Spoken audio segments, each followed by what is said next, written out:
So here you'll see I have my ColecoVision and a copy of Donkey Kong. And let's throw this in here. Now, you might be wondering, what's Atari have to do with any of this? Because it's a Nintendo product, and ColecoVision is its own product. But what it is I can play Donkey Kong from Atari on the ColecoVision, which is awesome. And also weird all the same time. And I'll explain why and how here in a moment. So I have ColecoVision right here. And we're just going to do number 1. And this is a, well, I loosely say a high definition television because of the, it's just a 720 HD. But you'll see, if you can take away the fact that the graphics are a little messed up with the vertical lines going through there, and that doesn't help that it's on here. I do have a tube TV, but it just makes more sense for me to put it on here because I just have more room. This is not a bad port of the actual system. You'll see the fireballs are chasing. Let me turn it down here a little bit so it's not overpowering. I just noticed now the focus is off on there. I apologize. But yeah, this is... Here we go. We'll just get a shot of it here. This is what it looks like on the ColecoVision for board 2. Or 3 in the arcade, depending on how they were set up. But yeah, we'll go that far with that. We'll get moving on with it. I always keep my videos kind of short. So we'll turn this off. I'm actually going to put the controller away. We're not going to need it to play the Atari game on here, and you'll see why in a moment. But I do got to take this cartridge out. And the Coleco had a cool feature called the expansion module interface, and that's right here. And I have this device right here with the awesome name Expansion Module number 1, or ColecoVision Expansion Module number 1. What it is it's basically the Atari 2600. And Coleco made it. You might be thinking to yourself, well, that can't be. They would have got sued for that. I mean, nowadays you couldn't do that. You can't play your Sega Master System games on the NES or anything like that. But back then, the parts weren't really that proprietary. And from my understanding, what happened was Atari did actually sue ColecoVision, and Coleco won because you could actually just go to the store and buy the parts. There was no patents broken or anything. So you'll see I have a Donkey Kong version here for the Atari. We'll put it in there. I'm actually using Atari controllers here I have plugged in. I got an original, and I have my Retron 77, I believe it is. And we'll turn it on. Hopefully I didn't have to blow the dust out. And then there, let's get a focus on there. And actually, I'm going to just do the gameplay off the screen a little bit. That way my autofocus isn't kicking in. But I'm actually playing Donkey Kong on the ColecoVision with the Atari cartridge.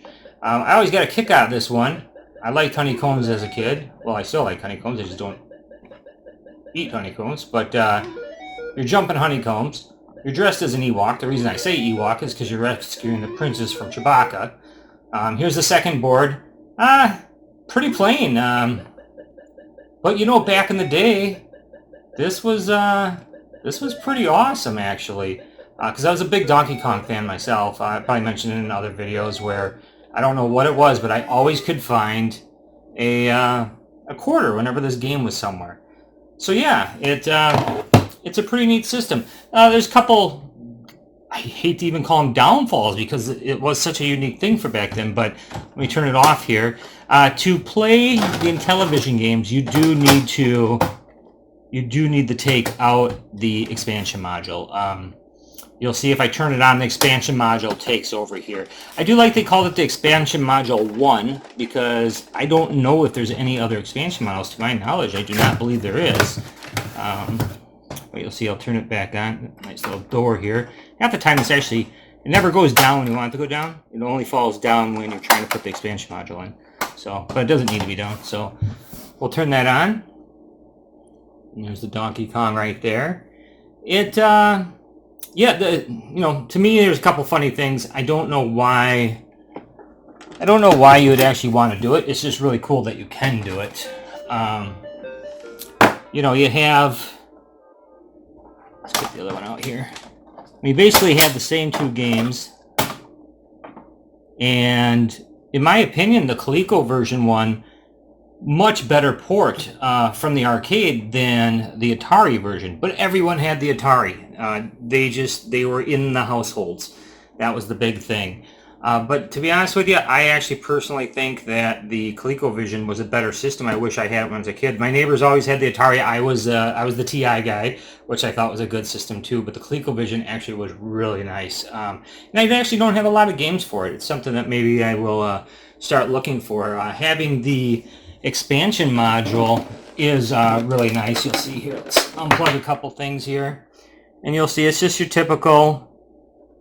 If I can get some light to shine in there at all. Here, let me turn this on. There we go. So you can kind of see in there the plugins. And then on top here, so you got your cart, goes in there. There's the expansion module on the back where it plugs in, or the slot, plugs into the expansion module. And then you have all your stuff. You got your black and white and color. You got your A and B difficulties. You got your game select, and you got your reset. And it works amazingly. It's actually really cool. It's funny though, because I don't actually have this sitting out as a unit. Most of this has to be put away when I'm not using it. It doesn't help that ColecoVision has one of the craziest power blocks there is. I mean, you got plus and minus 5 volts, plus 12 volts. Of course, you got a ground. And one 5 volts running in 9 amps. You got a 1 amp, a 3 amp. I mean, this is a beefy thing. There's people actually, when this goes bad, they start looking at arcade power supplies to replace it because this is just so hard to get. The other thing too is, if you look at the ColecoVision, it's not a small footprint. So unlike the Intellivision, at least you can insert the cards on top, where with the Intellivision the Intellivision, you have to put them on the side. That is a big footprint too, except for the television too. So that's kind of a pain. But now you throw this device on, and everything's always hanging off of, everything's always hanging off of shelves I have. So yeah, it doesn't unfortunately get plugged in too much. And now with the Retron 77, I played all my games for HDMI for Atari mainly. I wish they would come out with something ColecoVision. I believe I did hear some rumblings about it, and there might be something coming out, but right now that's just a rumor I just caused, basically. But yeah, I hope you liked the video. I hope you found this this item as interesting as I do. I think that's pretty cool that they did that back then, and I always a big fan of add-ons. Probably one of the rare ones. A lot of people are upset over 32X and Sega CD, but I thought it was cool they were actually doing it at least. But other than that, like, share, comment. Let me know if you know there's any other expansion modules besides the Sega, I'm thinking Sega still, besides the Atari add-on. I would like to know that, and I would like to find it if I could. But other than that, have a good one. Thanks.